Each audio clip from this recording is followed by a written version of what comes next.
Okay, the dinner is just about to get started. In fact, we just saw on the big screen behind me CNN showing a picture of inside the room that we're going to be going to, and I have a lady who's waiting for the event. What's your name, ma'am? Rosemary Russell. Rosemary, what brings you? Are you coming just for the dinner? Were you here earlier today, or Oh, no, I've been just here all day.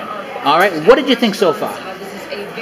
Well, it's the first time I've been to the summit. I didn't come last year, so A lot more crowded than last year, let me tell you. I bet, because it's an election year coming up. So it's been very interesting to listen to some of the potential candidates for 2016.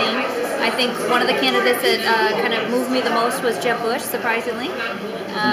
What moved you about Jeb Bush? Well, one thing that I actually liked about Jeb Bush, I have to say, is that he didn't bash the other party, and I kind of respect that. So he was more solution focused, which I would prefer, because I think that in order to win, I think that it's going to be important to really focus on what you can do to make a difference, as opposed to what the others are not doing. Now, have you heard? Obviously, you heard the other candidates today. You'll be here tomorrow to hear the rest of the candidates. Is there anyone in particular you're looking forward to hearing? John Kasich. John Kasich from Ohio. Yes. And if a candidate, what would your ideal candidate pitch be to you? What's the pitch you are waiting for a candidate to make to you? Well, I tend to be more of a moderate Republican, and so I'm interested in understanding how someone can be more fiscally conservative, and I think that that is where John is. My understanding is that he was very good with balancing the budget and being able to stay within budgetary constraints, and so I'm interested in that. And also understanding, I'm looking to see what the plan is for foreign relations. It's very important to me that I have a leader that is able to communicate well on the foreign level and have a good plan, especially with some of the... well, we had the attack on the consulate today, which is... oh, I didn't hear that. I've been so busy in here, I haven't heard anything. The U.S. consulate in Iraq was attacked today. In fact, that they're talking about that right now on the okay, well, set. I need to get caught up on the news then. Well, there's been a lot going on. Okay. Well, okay, there was one other question I was going to ask. What town are you from? I'm from Nashua. So you're local. I've talked to a couple of Nashua representatives. Now, you are going to obviously see a lot of candidates over the course of the next several months. Is there, out of those candidates, when do you think you'll be making your decision?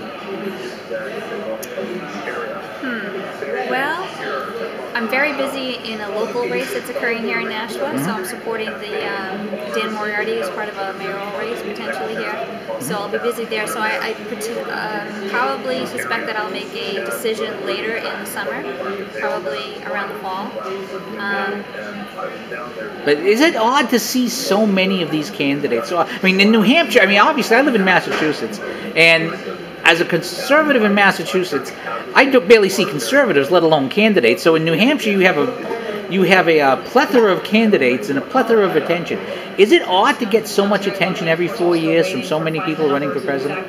I think it's wonderful, and I think that maybe we take it a little bit for granted because we're used to it. I was part of the election process last year with Scott Brown and Gary Lambert and Walt Havenstein, so I'm very involved in the election process here in the state of New Hampshire.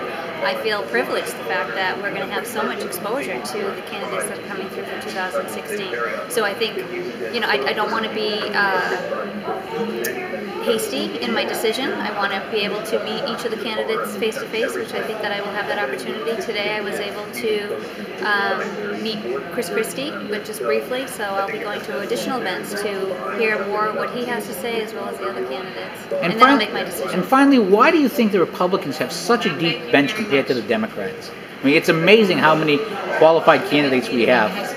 Well, I think that on the Democratic side, they're really banking on Hillary Clinton. I think it's unfortunate that they're doing that. I think that they really need to kind of support other candidates. I think that's going to be a disservice to them that they don't.